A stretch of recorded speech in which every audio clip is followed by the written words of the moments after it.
Say, where are the drugs? Swear to me.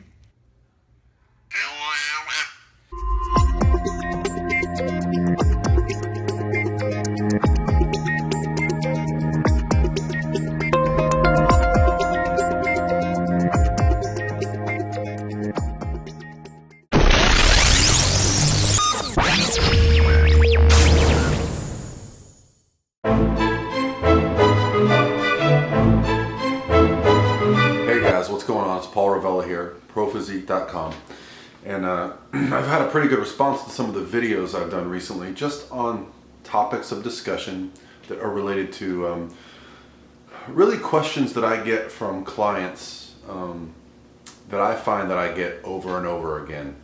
So these questions that I'm getting repetitively, I feel like as a coach I need to be answering them on a larger scale.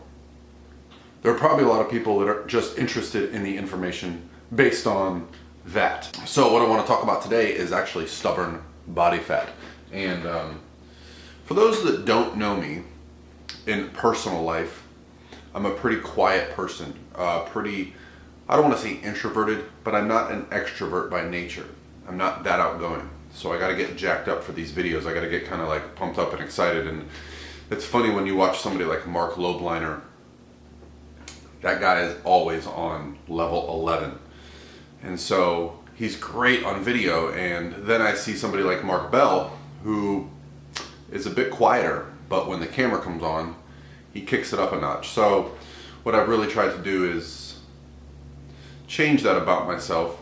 Can't really change who you are, but just be aware of it and make a positive. So what I'm taking today, and I'm not even in a fat loss phase, but I'm taking some Core Burn Ultra. It's the thermogenic powder by Core, just to get me some more energy and allow me to really give this video some oomph. And then I'm also going to go train with my buddy after this. So, and also I got some awesome news. If you see behind me this screen right here, I noticed when I was working, I was doing a lot of this. I was doing a lot of leaning over, hunching all day, and I didn't want to get a standing desk, but I wanted to resolve the issue. So what I did was I actually took a 32-inch TV and mounted it on my desk. So now when I sit, I'm actually working in this position. Sitting, obviously not the greatest thing in the world, but I'm trying to improve my work environment. You know, when you sit in front of a computer for, if I have a long work day, a lot of client work, video editing, whatever it is I'm doing, articles, studying, I can be in my chair for 12 hours, maybe even more some days. So just trying to improve how that goes. Now, today's topic, stubborn fat loss. Questions I get very frequently about the process of losing stubborn body fat. So first of all, let's discuss what is stubborn body fat. Most people's definition of stubborn body fat is the areas of their body where even when they lose weight, the body fat in that area does not change.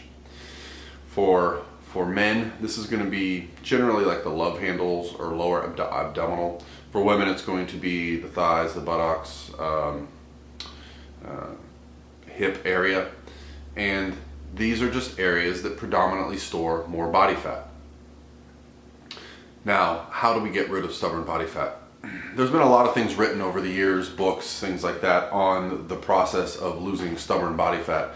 And in my experience, there's really only one way to get rid of stubborn body fat. Those areas that predominantly store body fat, for you to get rid of them, you need to reach a body fat level where your body determines, okay, I've removed all the fat from these other areas of the body. And for those that have dieted before, you'll notice that when you lose weight for a few weeks, you'll notice changes in where the shoulders become more detailed, the chest becomes more detailed, the legs, the calves, all over the place. For me, when I start dieting, personally for myself, I notice all the fat on my back comes off first. Like literally, like all the details in my back come out that are hiding under a layer of fat all the way down. Like I'm talking like 15 pounds or so. And I never noticed that about myself until I started working with a coach. The reason I started noticing it when I worked with a coach, because I had to turn in pictures. And so in the past, when I would diet, I would always see myself in the front in the mirror. And I would think, man, I've lost 15 pounds, but I don't look that much different. Yeah, I look a little different.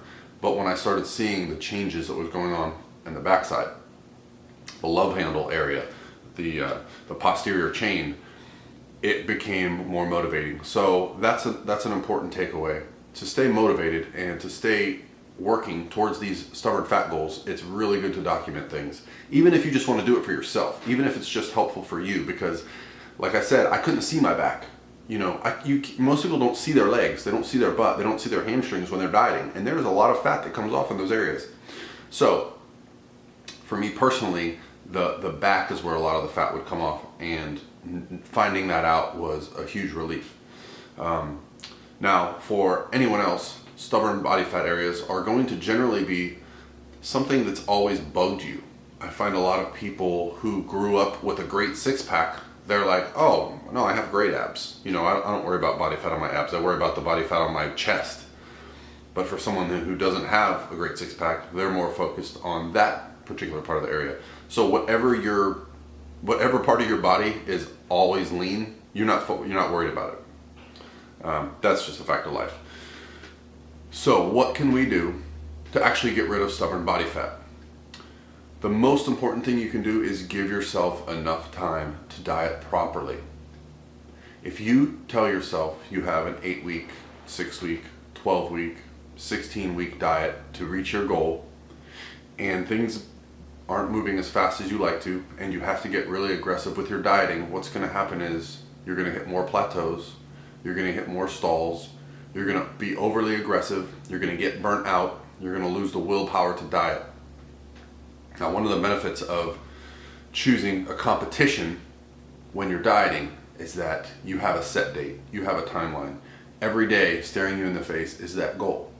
For those people that don't do competitions and just set a goal to look better, the willpower to push through some of those really tough days isn't necessarily going to be there because, hey, I don't really have a deadline. I can just do it when I'm ready.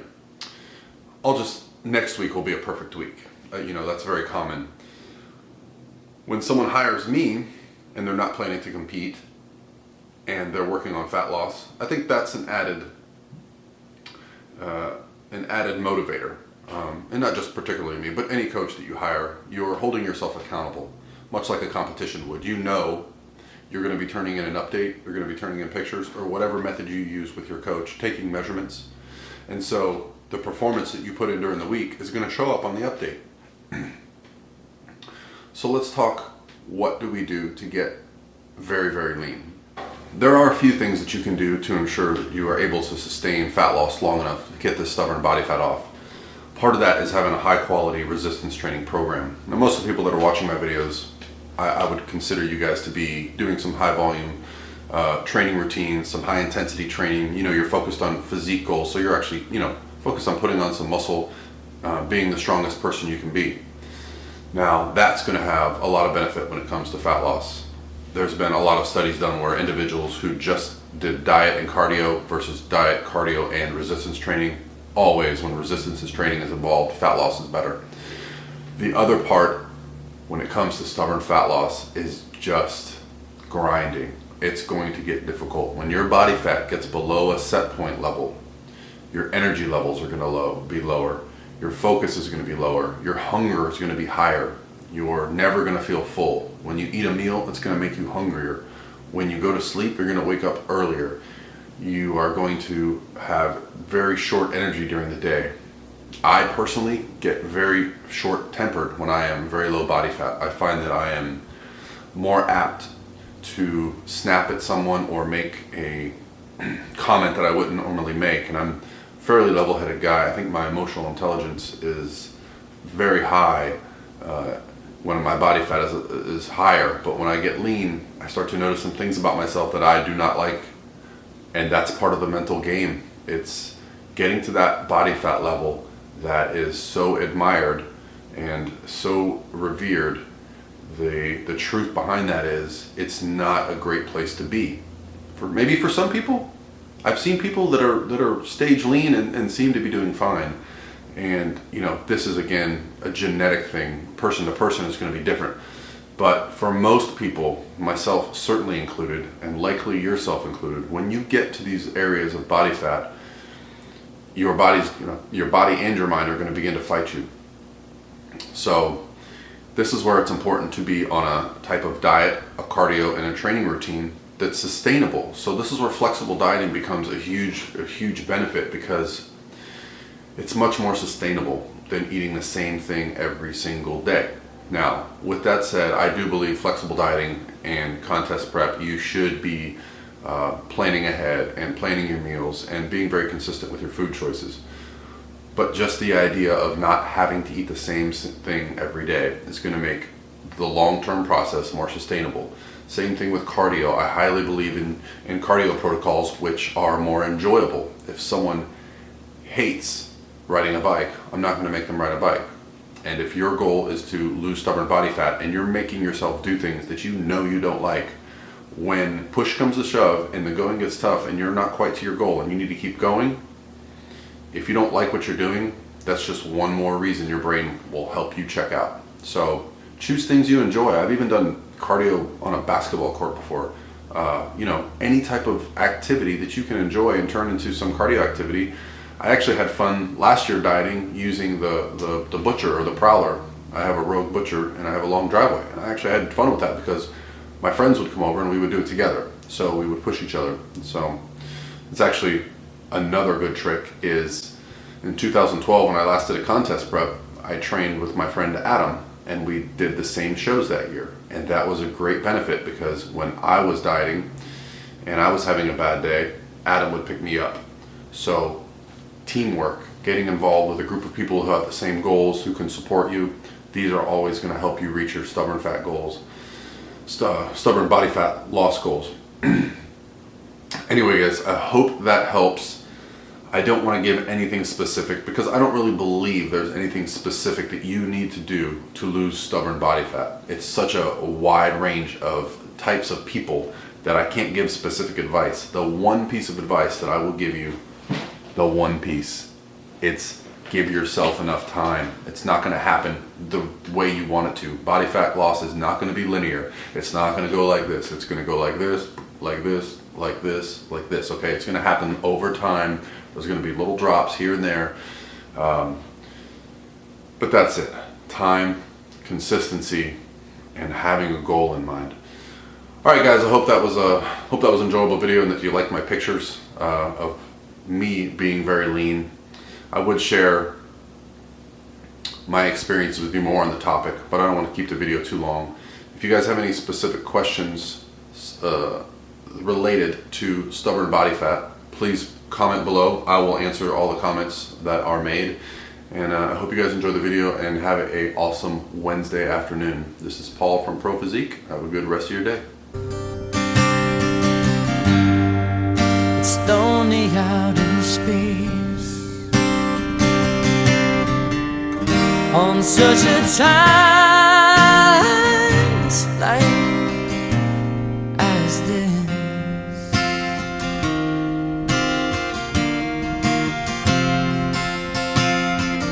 And I think it's gonna be a long, long time. The touchdown brings me round again to find I'm not the man they think I am at home. No, no, no.